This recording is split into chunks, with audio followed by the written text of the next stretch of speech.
Salut tout le monde, on se retrouve sur une petite vidéo d'introduction sur un élément central, un élément unificateur du système RNP. C'est la boucle sensorimotrice que vous voyez ici dessinée sur ce petit schéma avec un oignon au centre. Cet oignon, on va en parler un peu plus loin dans la vidéo de manière à imager comment cette boucle sensorimotrice fonctionne.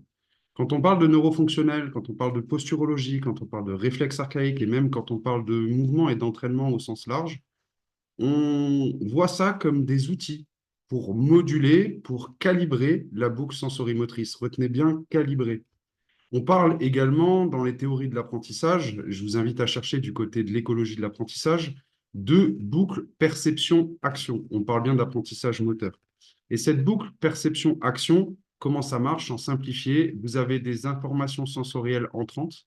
Donc ici, on parle principalement dans le labo RNP de vision, de somesthésie, somesthésie qui comporte la proprioception, et de vestibulaire. Ces informations sensorielles, elles vont remonter, il y a une afférence sensorielle qui se fait vers le cerveau. Dans ce cerveau, on va le voir ensemble dans le cours, on a des interprétations et des prises de décision qui se font, ce qui nous amène à des efférences, des sorties d'informations, qui nous amènent à une sortie motrice, à un output moteur. Cet output moteur, le fait de bouger, amène de nouvelles perceptions, et c'est pour ça qu'on parle de boucle perception-action. Je bouge pour percevoir, je perçois pour bouger. Ce qu'il faut bien comprendre, c'est qu'on va imaginer qu'on sépare le cerveau en deux ici, et que donc tout ce schéma de boucle sensorimotrice ici, il est séparé en deux. Et on va retrouver en dessous, sur la partie du dessous, tout ce qui va être sous-cortical, et de la partie du dessus, tout ce qui est cortical. La question qu'on s'est posée et qu'il faut se poser quand on commence à s'intéresser à l'entraînement, à comment l'humain bouge, c'est est-ce qu'il est possible que le sensoriel impacte le moteur? Et inversement, si c'est une boucle. Et ça, vous l'avez déjà expérimenté, ben, c'est les avant-après qu'on met en avant et que vous avez certainement déjà testé sur de la mobilité, sur de la force, sur de la capacité de saut, etc. La deuxième question à se poser, c'est est-ce qu'il est possible d'intervenir précisément sur les aspects dits sensoriels, sur le sous-cortical? Est-ce que c'est possible? Est-ce qu'on peut être précis avec du testing pour aller cibler l'intervention sur les récepteurs sensoriels? C'est toutes les questions qu'on s'est posées. Si vous regardez en fait toutes les théories de l'apprentissage et tout ce qui est autour de l'apprentissage moteur, on te parle énormément de cette boucle perception-action.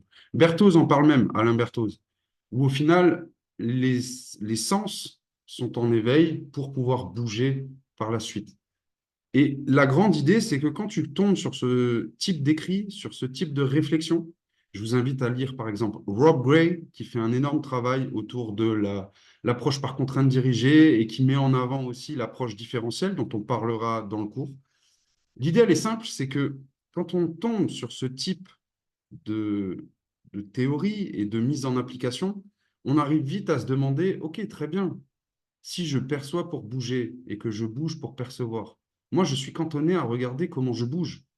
Est-ce qu'il ne serait pas intéressant d'aller regarder comment je perçois et si comment je perçois est bien calibré de manière à mieux bouger par la suite? Elle est là la grande réflexion.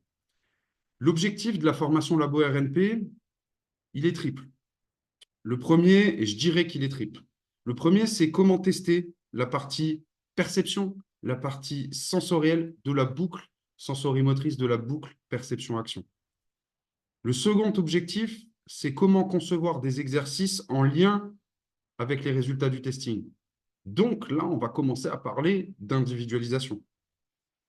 Le troisième objectif, c'est de bien comprendre que la neurologie fonctionnelle, la posturologie, les réflexes archaïques, l'entraînement, en gros, ce ne sont que des outils qu'on cherche à dégainer, à utiliser pour répondre au point numéro un et au point numéro 2, à savoir, j'ai testé, quels sont les exercices que je peux mettre en place par rapport à ce testing? Individualisation. Et l'objectif de Labo RNP, il est tout simple.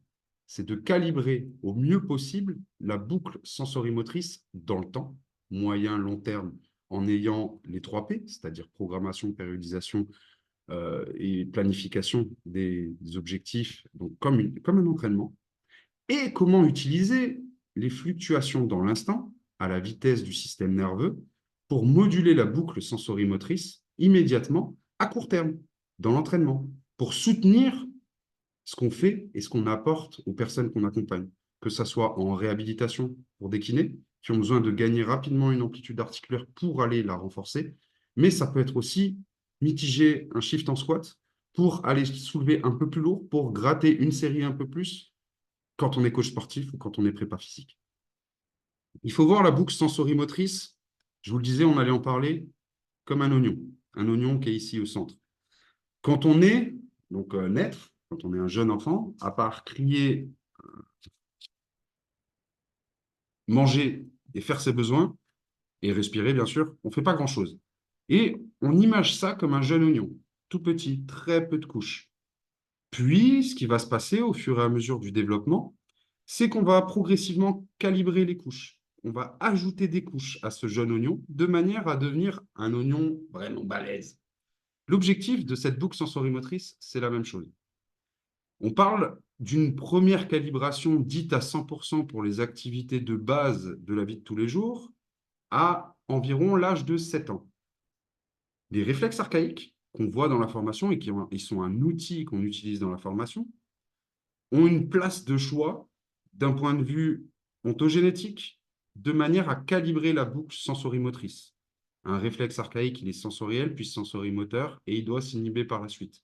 L'objectif des réflexes archaïques, c'est des autoroutes d'information. Vous allez le voir dans la formation. Et l'objectif de ces réflexes archaïques, c'est tout simplement de brancher le système nerveux et, on peut le dire aussi, de calibrer la boucle sensorimotrice. Et c'est bien pour ça qu'on utilise les réflexes archaïques. C'est-à-dire qu'on va regarder quelles sont les problématiques d'ordre visuel, somesthésique, vestibulaire, d'ordre des afférences, d'ordre d'intégration, les problématiques qu'on va tester dans cette boucle. Toutes ces problématiques, si vous avez une problématique d'ordre vestibulaire, il y a des réflexes archaïques qui sont présents, qui, par ontogénèse, donc par émergence, l'inhibition, vont permettre de calibrer le système vestibulaire.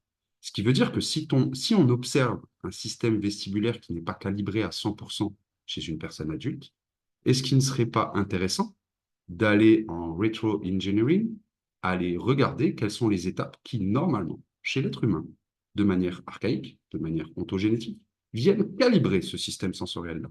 Est-ce qu'on ne pourrait pas les utiliser de manière à retravailler, à recalibrer ce système vestibulaire qui est peut-être mal calibré, ou en tout cas pas à 100% chez un adulte?